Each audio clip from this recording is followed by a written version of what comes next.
Rudahigwa rero ahantu navuga yagaragarije ubutwari bwa mbere nuko abandi bagiye mu bazungu bahera ko bahabwa imirimo y'ubukarane bategura kuzagabana imisozi. Nkuko bisanzwe rero kuri YouTube channel yacu tujye tunyuzamo tukabagezaho ibigwi n'amateka yihariye aba yararanze abantu bamwe na bamwe bagiriye isakamaro kugira ngo tugire icyo tubigiraho, ndetse mu rwego rwo gukarishya ubumenyi dufite ku mateka y'u Rwanda tugiye kugaruka ku bigwi n'amateka byaranze umwami Mutara wa gatatu Rudahigwa, tunamenye byinshi ku buzima bwe. Ni mu nyandiko ndende yagizwemo uruhare ikanonosorwa na mugenzi wacu Sigisbert.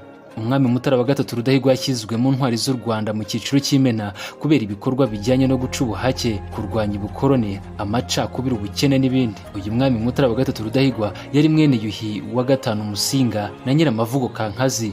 Yavukiye Cyangugu mu 1911 aho se Musinga yabaye igihe gito mbere y'uko ajya muri Kongo, ari naho yaguye, dore ko yaguye ahitwa Imoba nyuma y'uko yirukanwe mu Rwanda n'abakoloni b'Abadage bamushinjaga kwanga gukurikiza amategeko yabo, maze bamusimbuza umuhungu we umwami Mutara wa gatatu Rudahigwa.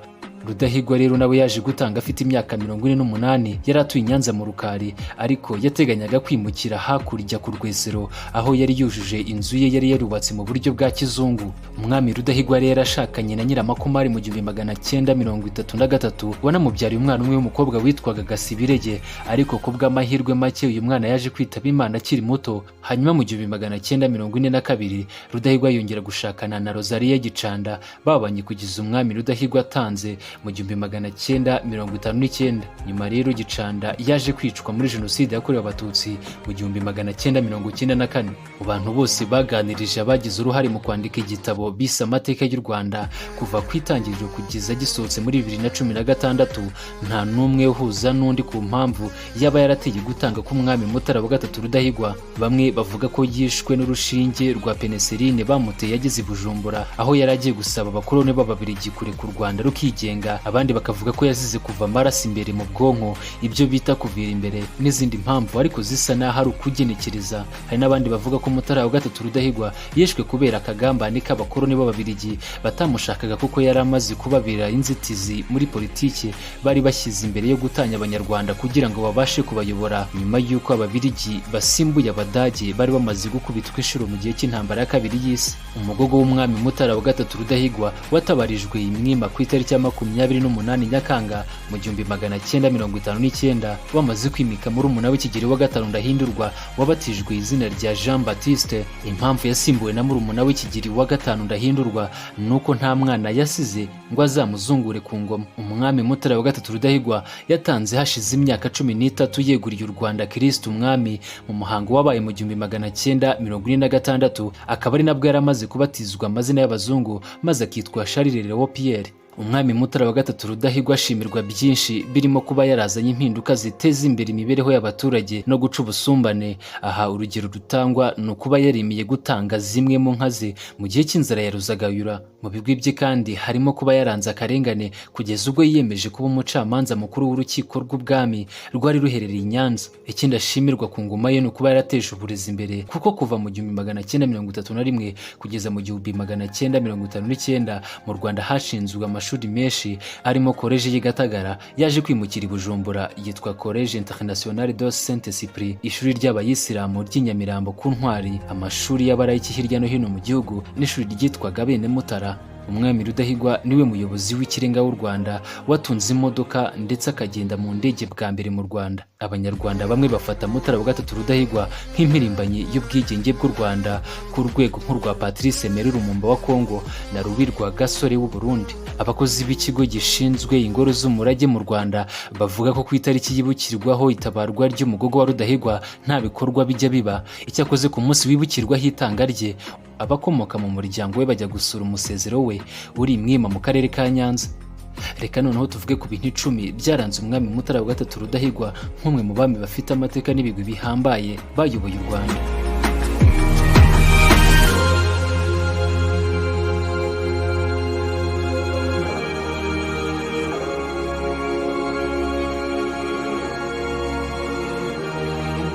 Mutara wa gatatu Rudahigwa yashyizwe mu cyiciro cy'imena mu ntwari z'u Rwanda zibukwa buri tariki ya 1 Gashyantare. Ubutwari bwe bushingira ku mpinduka nyinshi yazanye mu mibereho y'Abanyarwanda, aca ubusumbane ndetse anaharanira ubwigenge bw'u Rwanda. Urukundo yagiriraga igihugu n'abana bacyo rwibukwa cyane ubwo yemeraga kugaba inka ze mu gihe cy'inzara ya Ruzagayura yatesheje Abanyarwanda umutwe.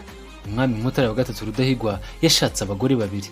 Mu muco nyarwanda akenshi umwami yasimburwaga n'umuhungu we.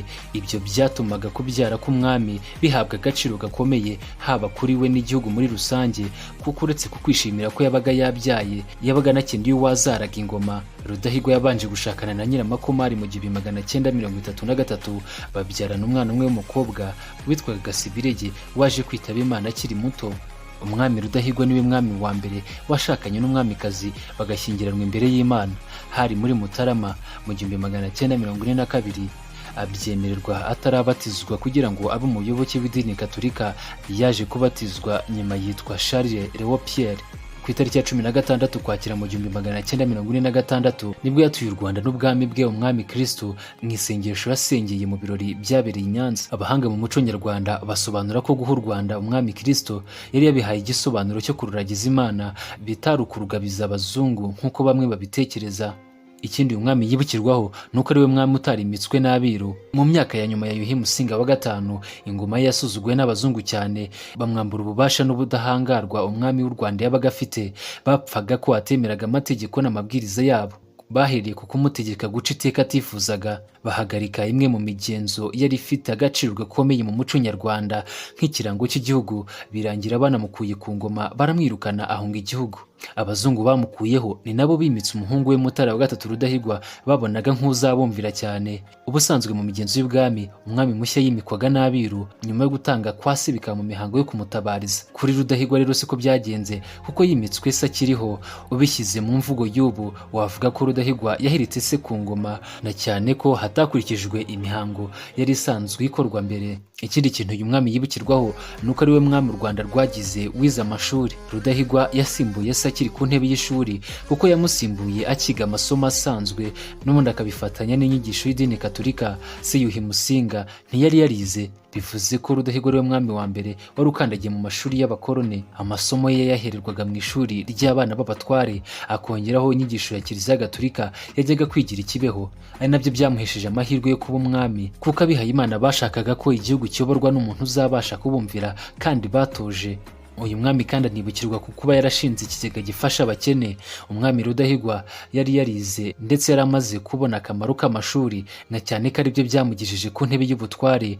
Ku ngoma y'uburezi yabushyize mu byo yagombaga gushyiramo ingufu cyane, maze ahita atangiza ishuri ry'abayisilamu ku ntwari Nyamirambo rikiriho n'ubu. Anashinga amashuri adashingiye ku madini, ndetse anohereza Abanyarwanda ba mbere kwiga mu Burayi. Mu rwego rwo gufasha abana b'abakene batabashaga kwiga kubera mikoro, umwami Rudahigwa atangije ikigega cyiswe Fonde Mutara, cyari kigamije kubagoboka nabo bakagerwaho na gahunda y'uburezi. Ndetse bamwe muri abo bafashwaga n'iki kigega baje kujya kwiga i Burayi. Ariko nyuma y'aho Rudahigwa atanze, ikigega cyahise gisa naho gicitse intege. Ikindi kintu uyu mwami yibukirwaho ni ukuba yarakundaga siporo, urukundo rwanatumye ashinga ikipe y'umupira w'amaguru.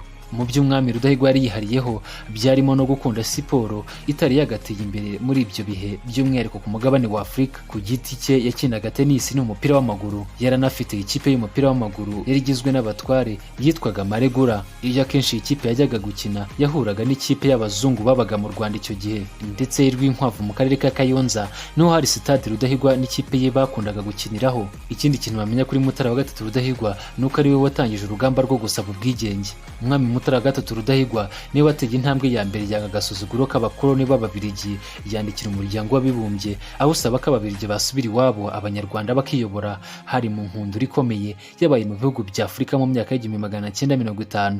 Bivugwa ko yari afite imikoranire na Patrice Emery Lumumba waharaniraga ubwigenge bwa Repubulika ya Demokarasi ya Kongo, ndetse na Louis Rwagasore waharaniraga ubwigenge mu gihugu cye cy'u Burundi, maze bifatwa nk'ikimenyetso cy'uko atarwanaga ishyaka ku Rwanda gusa, ahubwo yari afite Afurika ku mutima, kuko no mu mwaka w'1956 yandikiye umuryango w'abibumbye awusaba gukura ababirigi mu Rwanda. Muri uwo mwaka rero w'1959 niwo yagiriyemo uruzinduko yagiriye mu Burundi ku itariki ya 24 Nyakanga, aho yari yitabiriye inama y'abayobozi b'ababirigi bayoboraga u Rwanda urundi yari bwabe ku munsi ukurikiyeho. Bukiye bwaho nibwo uyu mwami yaje gutanga amaze guhura n'umuganga we wari umubirigi. Nyamara ku itariki ya 25 yateganyaga ko nyuma y'iyi nama yongera kwibutsa umuryango w'abibumbye ko u Rwanda rukeneye ubwigenge. Ikindi kintu tutarenze ingohe ku mwami Mutara wa III Rudahigwa nuko ari we mwami wa mbere watuye mu ngoro ya kijyambere cyangwa se inyubako zigezweho. Rudahigwa akima ingoma ntiyabaye mu ngoro y'ubwami izwi nk'ikambere yari isanzwe iturwamo n'abami b'u Rwanda, kuko amaze kwima ingoma mu 1931 yahise atangira kubakirwa ingoro ye ya kijyambere, maze anayitaha mu mwaka wakurikiyeho w'1932. Iyi ngoro rero yari ifite imiterere nk'iy'inzu zo mu Bubiligi, yarimo icyumba cye n'icy'umugabekazi, ikabamo ibiro bye, uruganiriro, igikoni na parikingi y'imodoka ye. Iyo nyubako ya Rudahigwa rero ushaka kuyisura wayisanga mu karere ka Nyanza ahazwi nko mu Rukari. Ikindi kintu cya nyuma twasorezaho nuko umwami Mutara wa III Rudahigwa ari we mwami wa mbere watunze imodoka ndetse akagenda no mu ndege. Rudahigwa niwe mwami wa mbere mu Rwanda watunze imodoka ndetse yakundaga no kwitwara, kuko n'igihe yerekezaga i Burundi akagwayo niwe wari wagiye yitwaye. Rudahigwa kandi yabashije kurenga amazi magari yagera mu Bubiligi n'indege. Ababaye umwami wa mbere mu bami bayoboye u Rwanda ukoze urugendo rwo mu kirere. Ni urugendo rwabaye mu mpera z'umwaka w'1949 aho yari ari kumwe n'umwamikazi Rosalia Gicanda. Mu mwaka w'1959 nabwo byari biteganijwe ko akora urugendo rw'indege yerekeza i New York muri Leta Zunze Ubumwe za Amerika kwibutsa umuryango w'abibumbye ko igihugu cye gikeneye ubwigenge, ariko izi zari inzozi ze za nyuma kuko yatanze atabigezeho. Nuko nsoje iki kiganiro kibanze ku bigwi n'amateka byaranze umwami Mutara wa III Rudahigwa wategetse u Rwanda ndetse akanaharanira ubwigenge bwarwo. Mukomeze munogerwe n'ibiganiro tubagezaho, kandi mwibuke gukora subscribe kuri iyi YouTube channel.